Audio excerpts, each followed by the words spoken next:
My daughter's crazy psycho father sent a Catholic priest to my work. Also, he could harass me and try to force me to give my daughter over to my ex. And I'm honestly still blown away by this interaction, and I now seriously don't know what to do. Here's what happened. Okay, so for a bit of context, my daughter, who's 6 years old, was born from a one-night stand with a man by the name of James. James is not his real name. We were never romantically involved, and it was simply a one-night stand where we did use protection, but it all just completely failed. A few months ago, James went full psycho mode and tried to convince me to leave my daughter with him so she could serve as a replacement child for his wife, who recently lost their infant daughter. I refused, and right now we're in the middle of some really weird legal issues. Now, for today, I thankfully didn't deal with James, but instead, he sent a priest to harass me at work. Now, I'm gonna be very blunt. I'm completely detached from any religion. I'm not an atheist. I just don't really like the idea of the Catholic Church. And for a bit of context, that's the leading religion in my home country. I respect it, and most of my family is Catholic, so I have a detached respect for church officials. Today, I was doing some paperwork when I got a call from a priest asking for me. I didn't have any meetings scheduled, and a lot of times we get visits from clergy asking for donations or participation in events, so I figured that was it. I told the secretary to let him in, and things at first seemed rather polite. We shake hands, we ask how things are going, it's just the usual chit-chat. Then, the priest began talking about how it had come to his attention that I was a single woman with a child, and that apparently I lived a life of debauchery and hate, which are definitely his words and not mine. I was taken aback and agreed that I was a single mother, but that I didn't see how I lived a debauchery and hate-filled life. The priest then went on about how he knew my daughter is prohibited from spending time with her father, and that I'm constantly sleeping around with other men instead of living a godly life. How he was worried and thought it would be best that I considered giving my daughter a chance to live with a proper family rather than trying to see me sell myself. Now, to say I was angry is a complete understatement, but I did keep it civil simply because I was at work and I had no intentions of screaming at a religious man at work. I simply told him that my daughter was fine with me, she lived a safe and happy life, my personal affairs were my own, and that I had no intentions of sending her to another household. I told him that if there was nothing else, then he should probably leave as I had other things to attend to. He then showed his hand, and that's how I knew that this was James's doing. The priest told me he didn't think my daughter would be a happy child with me, but her father was well respected in his church, and he knew he would raise a proper Christian lady. Now at that, I just laughed, and I simply said no, and I once again recommended that he leave, and that if he didn't, then I would be calling security. He then left saying that he would try to speak to me again when I wasn't being hysterical. I told my secretary and our security not to let him into my office ever again, and then I called my lawyer. I don't have audio, but we do have security feed from him walking into my office. And honestly, I'm just so sick of James and all of his antics. Wow, that is actually insane. The father of your child is a complete piece of garbage. And from the sounds of it, based on what the original poster has described, this is like one of many instances where James has gone off the rails and tried to ruin their life in some kind of way. And that is absolutely toxic and so disturbing. Seriously, why can't people just leave other people alone?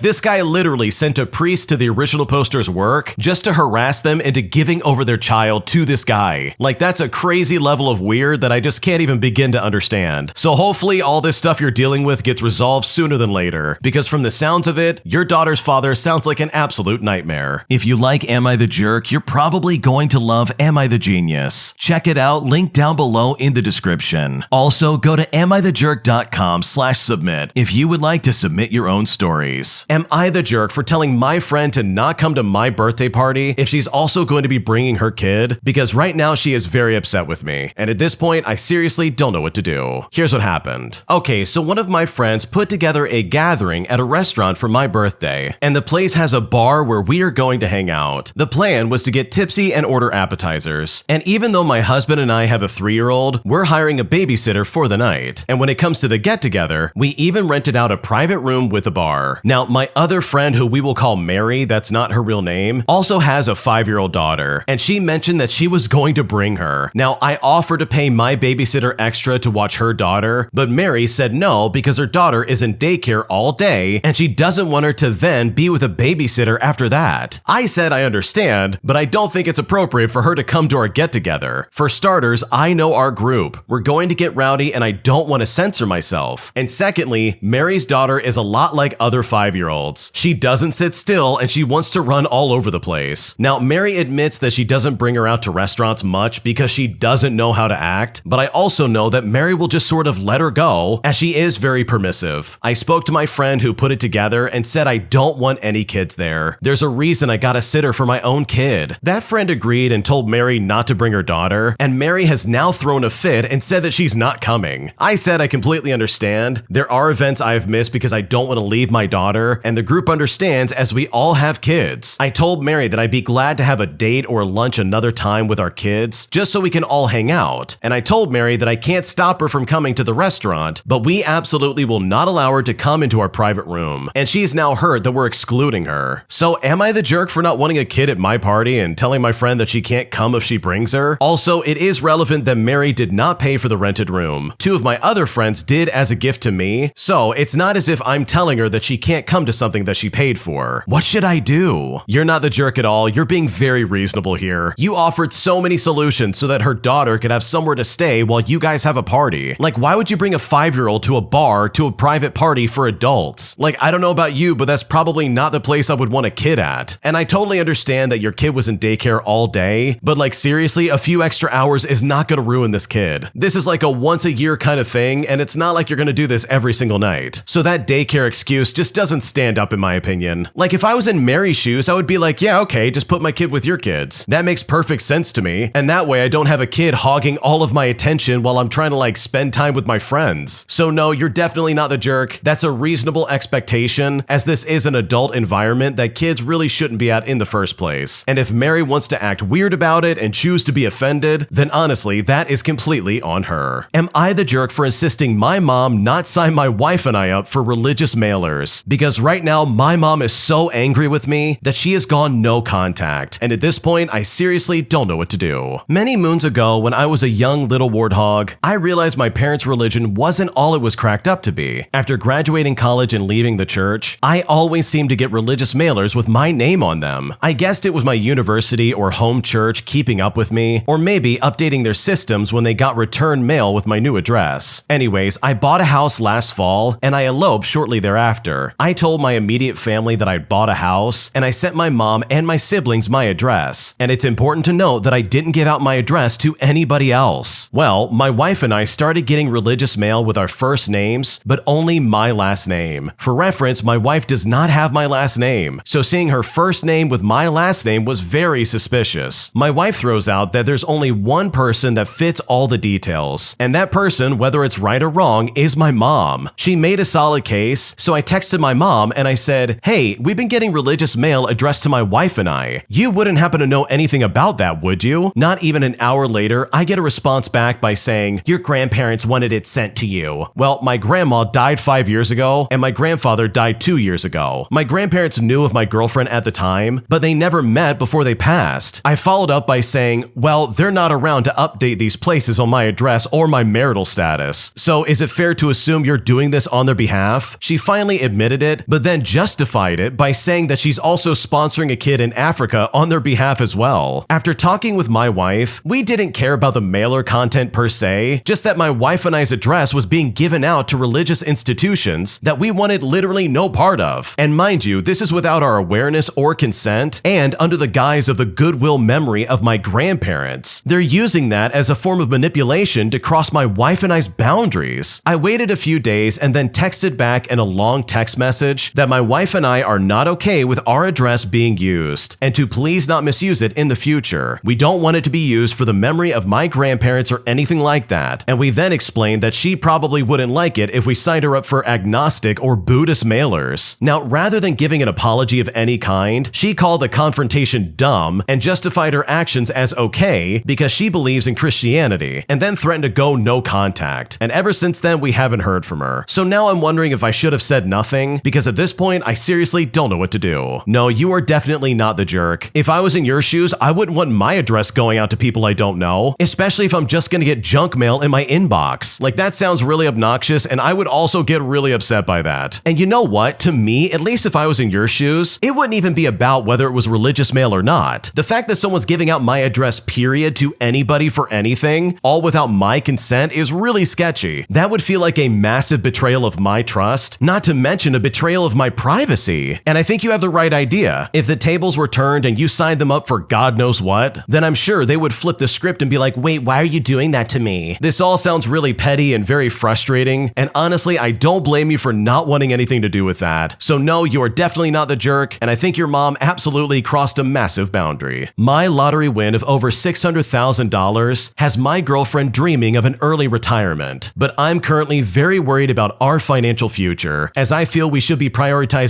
that over spending our money traveling the world. And at this point, I seriously don't know what to do. Here's what happened. I'm 29 years old and I work as a software developer, and my life took an unexpected turn earlier this year when I won the lottery of a mid-six-figure amount, precisely being $600,000. This was all from a fortunate gamble, and it was a really surreal moment, the kind you dream about but scarcely believe will ever happen. And I now honestly can't wait to retire. I've been in a relationship with my girlfriend for 3 years. She's 27, a passionate graphic designer with a creative soul, often expressing her desire to escape the monotonous 9-to-5 routine. When I shared the news of my windfall with her, her reaction was a mixture of joy and a kind of eagerness I hadn't seen before. She immediately suggested that we retire early, embrace a life of travel and leisure, essentially suggesting we use the winnings to fund a dreamlike existence free from the constraints of traditional employment. Well, herein lies the dilemma. While I'm intoxicated by the idea of spending my days exploring the world with my girlfriend, and yes, I really do love her and I would dream of doing this, the practical side of me can't ignore the reality that $600,000, though it is a significant sum, is not a ticket to perpetual retirement for her, especially at our age. My vision included careful investments, maybe launching a startup, and of course, allowing for some immediate pleasures like travel, but within reason. My girlfriend, however, is already planning an elaborate journey that spans continents, living a nomadic life that, while adventurous, seems financially unsustainable in the long run. And I'm now caught in a whirlwind of emotions. I love her deeply, and the prospect of making beautiful memories across the globe is incredibly appealing. Yet I can't shake off the responsibility I feel towards ensuring our financial security. The last thing I want is to face financial ruin in pursuit of an unobtainable fantasy. The challenge I'm facing is how to communicate this to my girlfriend without dousing her dreams with cold pragmatism. It is crucial for me to find a way to express that while I share her desire for adventure, we must approach this with a strategy that ensures our future security. How do I navigate this conversation without coming across as dismissive of her dreams? Is there a middle ground that allows us to indulge in the freedom this money brings while also planning for our future? I'm seeking advice on how to approach this delicate situation, and I'm hoping to find a balance that both honors our aspirations and acknowledges the realities of our financial situation. What should I do? Okay, I'm gonna be completely honest and say that the original poster is right. $600,000 is not nearly enough in my opinion, and I think if I was in your shoes, I would be doing the same thing. I would be thinking about my financial future in the future. I would not be blowing all my money just to live some nomadic lifestyle that I think is just not at all reasonable. So yes, there absolutely has to be a middle ground, because what your girlfriend's suggesting is kind of like a pipe dream at best. Like sure, that money could last you a long time if you're good with the money and you're like really smart with it, but in my opinion, I think it's very short-sighted to be like, okay, we're in our late 20s, time to retire on this amount of money. I don't know, if that's like all the money you're ever gonna make, then you need to spread that out throughout the rest of your life. It just doesn't seem feasible, especially with like inflation and like the increased cost of everything, for that money to last you forever. So yes, I think you're in the right for trying to be more responsible with this money, and I know if I was in your shoes, I would probably be keeping my day job until I get this sorted out, because otherwise you're probably just gonna end up like all the other lottery winners, where all your money's gone and you literally are left with nothing. And that truly really would be a massive tragedy. Am I the jerk for not agreeing to fly in for my stepbrother's 10th birthday party? Because right now my mom and stepdad are treating me like garbage, and at this point I seriously don't know what to do. Here's what happened. Okay, so before I get into anything, I need to give you some background. Right now I'm 16 years old, living with my dad several states away from my mom. My parents divorced when I was 2 years old, I think, and I know that it was way before I could remember anything. And when I was a lot younger, they shared custody of me. My dad was the parent and my mom was the lazy parent. To get an idea of how she was, just picture the stereotypical dad who pawns their kid off on everyone and doesn't put their kid first. Only that was my mom. She was also very bitter that my dad divorced her, so she made life really difficult when I was younger. She wouldn't communicate with dad about relevant information, like meetings with my school or parent conferences, and usually I would just get some kind of note about them to bring coming home, and if I was at my mom's, then she wouldn't tell my dad about it, or even let me take the note to him so that he could attend. And it was stressful because I didn't always remember enough of the details. My mom wouldn't sign things that she needed to for my homework or school, and it got me in trouble a lot. And I couldn't get to my dad to ask him to do it when it was my mom's custody time. But the weeks my dad had me, he communicated and never let me suffer because they hated each other. When I was like 9 years old, my mom started dating her now husband. He had 3 kids who had some really awful things happen in their past, so they were looking for that picture-perfect family. But my mom was still the same, although she was kind of better for them than she was for me. And I wasn't interested in playing pretend for others my mom brought into the home when she couldn't be a decent parent to me. My dad ended up with primary custody of me around the time my mom got married, which wasn't long after she met her husband. So I only saw them every other weekend. My mom's stepkids really latched onto me as a big brother, especially the 2 boys. Anyways, they had more of a connection and a longing for us to be close than I did. I really just hated going to my mom's house, period. She never got better as my mom, and I longed to just be with my dad instead of going where my mom simply didn't care. Last year, my dad was offered a job in another state, and I wanted to move with him. So we went to court and won so that my dad could move with me, and the parenting plan was updated, and I was given permission to choose whether I'd visit my mom at all. The long history and my strong feelings meant the judge didn't want to force it. My step-siblings were upset and did ask me to live with them instead, but I just wanted to go. Now that my stepbrother is turning 10, he wants me to be at his party. So my mom called and told me her husband was willing to fly me in for the party so the kids could see me, and especially the birthday boy. I said that I didn't want to go and to save the money. Well, as a result, my mom called me drama. Her husband called me 3 times since then and berated me for saying no when this means so much to his son. He then said that I should be touched that his kids care that much about me instead of acting like a jerk. So honestly, am I the jerk in this situation? What should I do? No, I don't think you're the jerk at all. I think your mom is an absolute piece of work, and I don't blame you for not wanting to live with her. She clearly was not a good mom, and now she's trying to like backpedal and be like, wow, how could you do this to your brother? And it's like, wait a second, didn't you like treat me like garbage all throughout my childhood? Like, this all just seems really backwards, and I don't blame you for not wanting anything to do with her. So no, you are definitely not the jerk, and I think the fact that they're trying to guilt trip you into going, in my opinion, is completely uncalled for. I ended my relationship with my girlfriend all because of her guy best friend, and I'm now questioning if this is the rational thing that I should have done, because at this point, I seriously don't know what to do. So I've been dating my girlfriend for about 8 months now, and she has a guy best friend who she's very close with. He got her through the toughest times in college, they studied together, and he helped her get through a nasty breakup that she said made her feel the worst depression in her life. So needless to say, he's super important to her, and I understood this before I started dating her. So they talk basically every day on the phone, sometimes for 5 to 15 minutes, and other times for up to an hour. They say stuff like, I love you, bud, whenever they hang up, and I mentioned initially that it made me somewhat uneasy, but she said that she would never date him. So I didn't want to push or make her drop a friend. Anyways, sometime in the past few months, her guy best friend got broken up with, and his girlfriend mentioned how often he talked to my girlfriend as one of the reasons they broke up. So he became depressed and started talking even more with my girlfriend. And she said, considering how he was there for her when she went through her breakup, she needs to be there for him. And I was totally fine with that. So anyways, their talking increases. And sometimes when we hang out, she's talking with him on the phone. By this time, I'm getting a little uneasy. So I told her about it, and she just reassured me that this was like a brother to her. So I said once again, okay, but I mentioned if we were to actually become a couple with marriage as a possibility, then I would feel uneasy about my fiance talking to another guy every single day. Now, at first she brushed it off, but later on she mentioned that she still planned to talk to her best friend every single day. Now, I'm not sure if I'm being controlling, so please tell me if I am, but doesn't it seem weird for someone in a serious relationship to talk to someone else of the opposite sex every single day who isn't their partner? In my head, I just think it's somewhat disrespectful. I think there's the cheating fear in my head, but ignoring cheating for a second, it just seems a little disrespectful to their partner. So I pressed on this, and it became a huge fight. So we made up, and she said something like, I'll show you that you're gonna be my number one, even if my bestie always is gonna be my number two. And then after that, I just dropped it. Now, fast forward to recently, and she told me she's going on a trip with her bestie. It's a solo trip, and they're going to be staying in different hotel rooms, but apparently it's something they planned since college, since they both have family in Canada or something like like that. Now, I know how this sounds and it definitely looks like cheating, but I will say based on my relationship and understanding with her, I'm like 95% sure that it's not cheating. But still, in my head, a solo trip with another guy is unacceptable, even if there is no cheating going on. I think at this point, I was at my limit and I didn't want to give her an ultimatum or to make a choice between a guy she's been dating for less than a year and her best friend of over 6 years. So I just ended it. I told her that I was done and I didn't want to live like this with my partner, especially if behavior like this was going to continue. She's been extremely distraught and has been trying to get me back ever since then, but in my head, it's completely done. However, if I'm being irrational, I'm honestly open to discussion. What is the rational way for me to go about this situation? What should I do? Honestly, from my perspective, I don't blame you in the slightest. This seems way beyond like what a normal friend would be, and her going on vacation with this guy alone really would have been my breaking point as well. So whether or not you want to get back with this girl or not is really up to you, but I think the fact that you broke up with her is completely justified, as I know I would not want to put up with that for another second. When you subscribe, make sure to hit the bell to turn on notifications. To finish listening to all the stories, check out the playlist at the top of the description. And if you want some chill music to put on in the background, check out easymode.com. If you like Am I the Jerk, subscribe to Am I the Genius. Everything will be linked down below in the description.